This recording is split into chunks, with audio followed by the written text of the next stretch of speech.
اکثر دیکھا جاتا ہے کہ لوگ کوئی ریزن سے جمعے کی نماز کے لیے دیر سے آتے ہیں. تو دیر سے آنے کے کارن کیا ہوتا ہے، مسجد فل ہو جاتی ہے، جگہ نہیں رہتی ہے.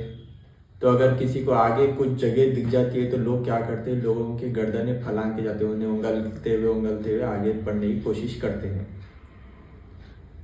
تو یہ جو طریقہ ہے یہ غلط ہے، کیونکہ حضور صلی اللہ علیہ وسلم کے زمانے میں کوئی صحابی اسی طرح سے دیر سے آئے تھے، اور وہ آگے کی صف میں، کیونکہ آگے کی صف جو پہلی صف ہوتی ہے وہاں پر نماز پڑھنے سے ثواب زیادہ ملتا ہے. تو وہ آگے کی صف میں بڑھنے کے لیے وہ کیا کر رہے تھے، لوگوں کی گردنیں پھیلا کے انہیں انگل کے جا رہے تھے.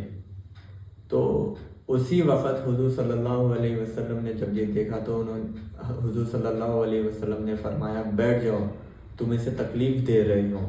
کیونکہ جب کوئی بیٹھا رہتا ہے اگر آپ اسے انگلتے ہوئے جاتے ہیں تو اسے تکلیف ہوتی ہے، اور کسی کو تکلیف دینا گناہ ہے.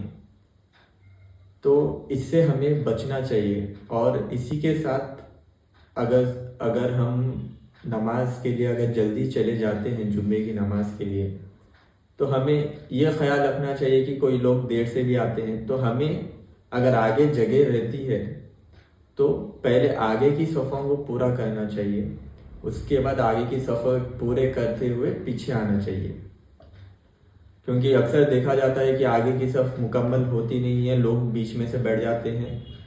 اس سے کیا ہوتا ہے، سامنے کی صفیں خالی رہ جاتی ہے، پیچھے سے فل ہونا سٹارٹ ہو جاتی ہے. جو لوگ دیر سے آتے ہیں انہیں جگہ نہیں ملتی ہے اور وہ لوگ گردنیں پھیلا کے جاتے ہیں.